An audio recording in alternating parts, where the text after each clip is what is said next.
NKRI, baik masa sekarang atau di masa yang akan datang, benteng NKRI adalah para santri, saudara-saudara. Nah, santri-santri di daerah-daerah, santri-santri di tempat-tempat, itu tergantung tempatnya. Santri-santri itu tergantung tempatnya. Kalau tempatnya tempat kemusyrikan, kalau tempatnya tempat banyak berhala, tempatnya tempat banyak patung, kotanya kota kemusyrikan, kota maksiat, maka sedikit daripada santri-santri itu yang akan mendapatkan manfaat dan barokah daripada ilmu, saudara-saudara. Jangan harap Purwakarta bisa menjadi kota santri selama masih banyak kemusyrikan di kota Purwakarta, saudara-saudara. Jangan harap. Jangan harap, potong lidah saya. Mungkin kalau Ustadz saya jawaban nggak berani untuk nyebut nama. Kalau saya sebut Deddy Mulyadi, saudara-saudara.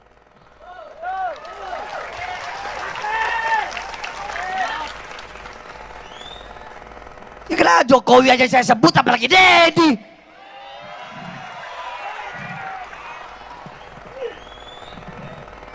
Betul?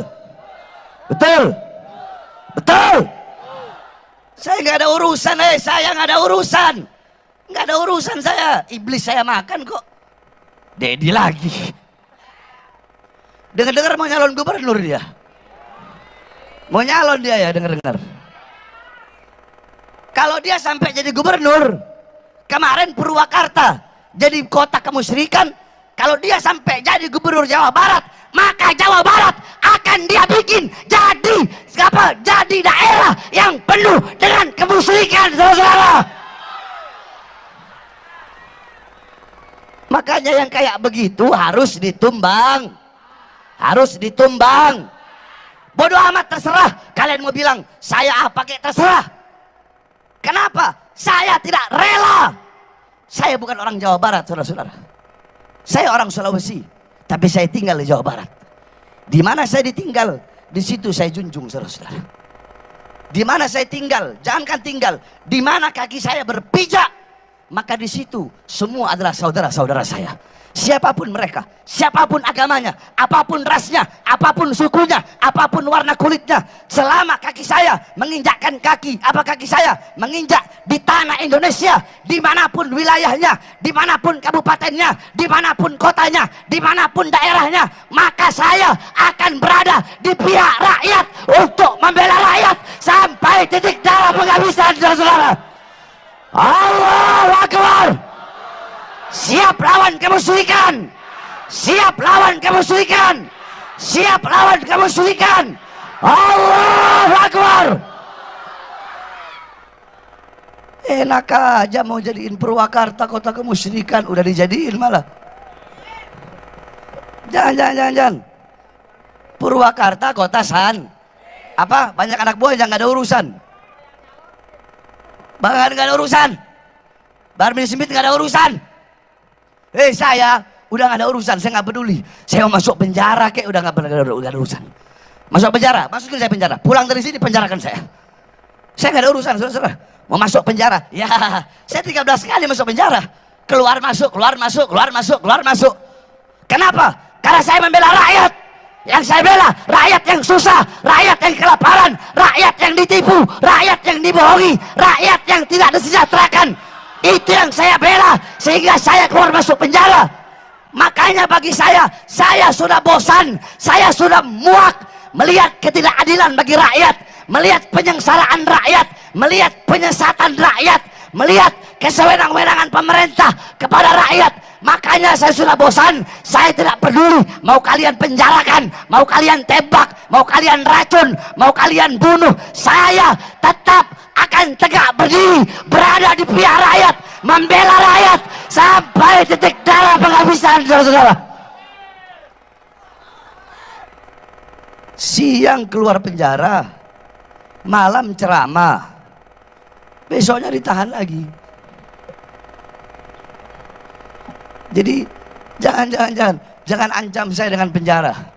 Jangan ancam saya dengan penjara. Jangan ancam saya dengan kematian. Karena bagi saya, mati untuk bangsa, mati untuk agama, mati untuk rakyat. Kematian itu adalah hari raya bagi saya, saudara-saudara.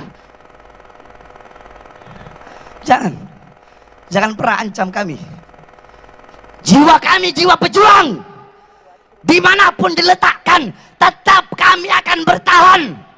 Kami tidak peduli seberapa besar ancaman, hukuman, tuntutan. Kami tidak peduli. Penjara yang kalian anggap menakutkan, bagi kami adalah permainan. Penjara yang kalian anggap neraka, bagi kami adalah sorga. Kami tetap akan menegakkan kepala. Kami akan melawan para koruptor-koruptor, para pengkhianat-pengkhianat bangsa. Kami akan tegak berdiri melawan mereka. Tidak akan berhenti sampai mati. Tidak akan mundur walaupun harus hancur, saudara. Allahu Akbar.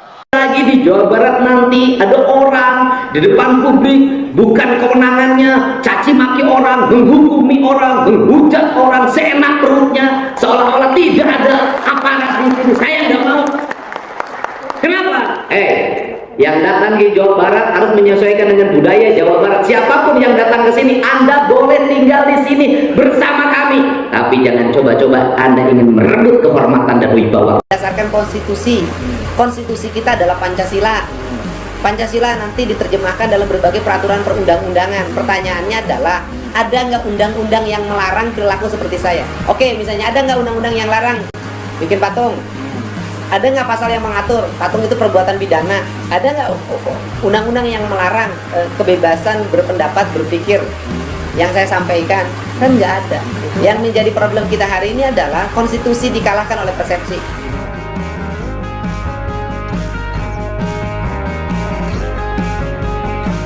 Ya itu tadi, orang nggak suka dengan cara berpikir saya, orang yang nggak suka juga dengan politik yang saya jalani, orang yang kalah juga dalam politik menggunakan intuisi persepsi agama menjadi sentimen individu yang dianggap sebagai konstitusi dalam kelompoknya.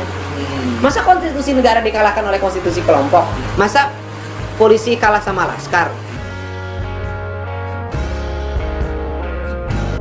Oh, nggak ada masalah pribadi. Yang ada adalah perbedaan gagasan dan pandangan. Saya memandang Sunda adalah sebuah sistem nilai yang hidup dan mempengaruhi diri saya.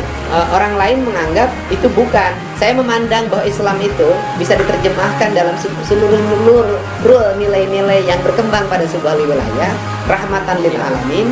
Orang lain memandang tidak bisa. Saya memandang syariat Islam itu adalah nilai-nilai keadilan, nilai-nilai kemanusiaan, penghargaan terhadap hak orang miskin diurus, sampah dipungut, kebersihan ditata, pemerintah yang terbuka dan demokratis, itu syariat Islam. Orang lain menganggap bukan itu syariat Islam. Datang dari negara lain ke sini, tiap hari membanggakan leluhurnya, tiap hari bercerita keunggulan leluhurnya, tiap hari kita harus mendengarkan riwayat-riwayat leluhurnya. Setelah itu kita bermahabbah pada mereka, menghormati mereka, mendewa-dewakan mereka, dan kita menganggap diri kita lebih rendah dari mereka.